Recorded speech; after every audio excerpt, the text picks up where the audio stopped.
안녕하세요. 네, 3강 오늘 청소년 발달 단계에서 공부해 보도록 할 텐데요. 네, 오늘 학습 목표에 대해서 먼저 살펴보도록 하겠습니다. 네, 청소년 발달적 특성을 이해하고요. 그 일반적인 고려 사항까지 공부해 보도록 하겠습니다.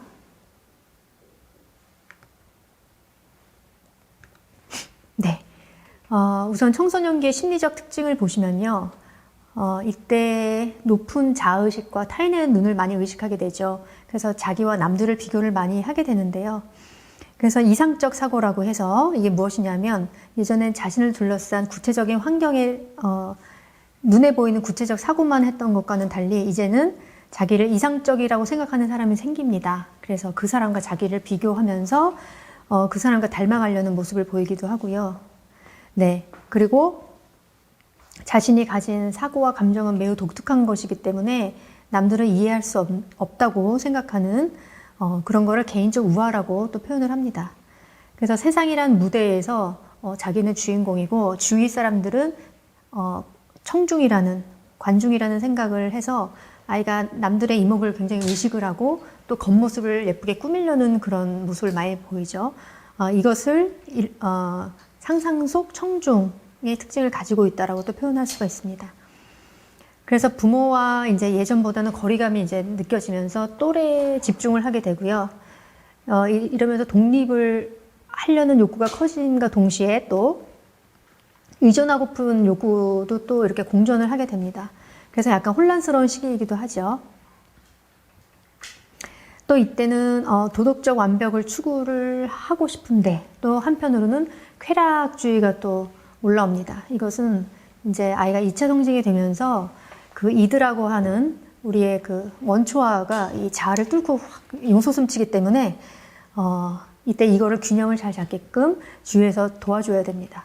근데 이거는 이제 나중에 배우실 청소년기의 호르몬 변화나 뇌발달 변화와 관련이 크기 때문에 그때 공부를 자세히 해보도록 하겠습니다.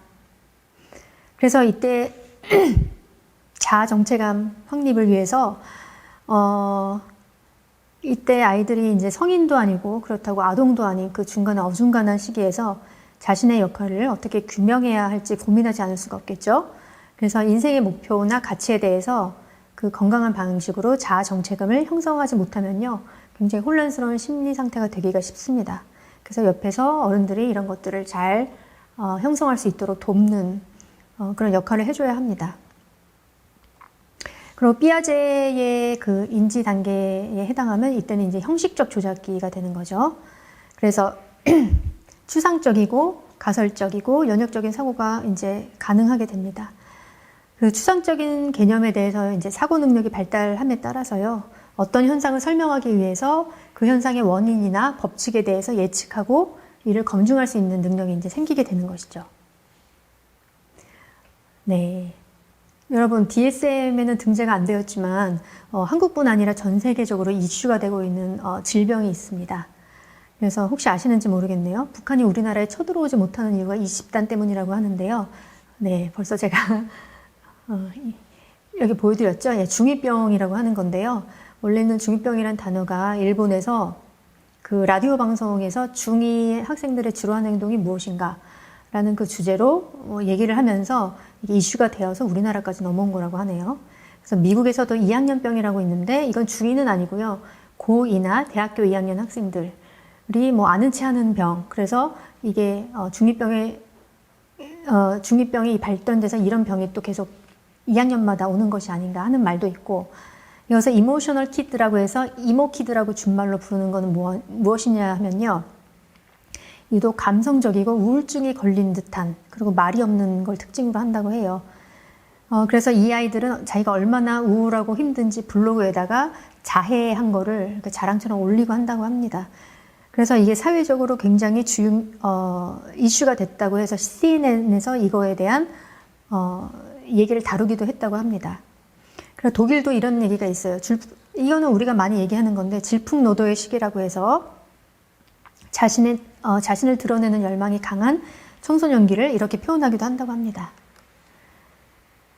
그래서 여기 이렇게 내용을 보시면요, 이게 중2병을 테스트하는, 네, 이게 뭐 아주 심각한 그런 건 아니고, 여기 보시면은 오랜 시간 망상에 빠져서 만화 주인공으로 생각한다든지, 혼자서 중얼거린다든지, 또 칼을 갖고 다니는 걸 자랑스럽게 생각한다. 그래서 애들이 왜 이렇게 장난스럽게 하는 건지 모르겠지만 그 칼을 들고선 집 주방에서 이렇게 무서운 표정을 짓고 하는 사진을 찍어서 올린다던가 이런 거를 저는 본 적이 있습니다. 그래서 스스로 큰 상처를 갖고 있다고 여긴다. 그러니까 온라인에서 점점점을 많이 붙인다. 뭐 이런 것 중에 이제 18개 이상이면 상담이 필요하다. 이렇게 해서 이런 걸 만들어 놓은 것도 있는데 이 전체 특징이 다 이제 중학교 2학년 정도의 아이들이 보이는 그런 증상이라고 할 수 있죠. 그래서 이런 아이들의 행동을 이해하기 위해서는요, 청소년기 뇌발달에 대해서 알 필요가 있습니다. 이 시기 뇌발달은 인지뿐만 아니라 행동에도 굉장히 지대한 영향을 미치게 되는데요. 충동적이고 감정적이고 그리고 위험한 행동을 보이기도 해서 굉장히 우리가 볼 때 왜 저러나 싶은데 이거는 아이들이 신경계와 뇌가 계속 발달하는 과정 중에 있기 때문에 그런 것입니다. 그래서 청소년의 뇌는 감정과 욕구를 담당하는 변연계라는 쪽이 있거든요. 그런데 이 변연계의 발달이 사고나 성찰을 담당하는 이 전전두엽이라고 했어요. 이 이마 쪽에 있는 그런 건데 여기가 이성을 관장하는 뇌 부위거든요. 근데 그 변연계가 이성을 관장하는 이 전전두엽 피질보다 앞서서 발달하기 때문에 이게 불균형으로 인해서 아이들이 감정 조절이 잘 안 되거나 그 감정 표현이 더 두드러지게 보이는 것입니다.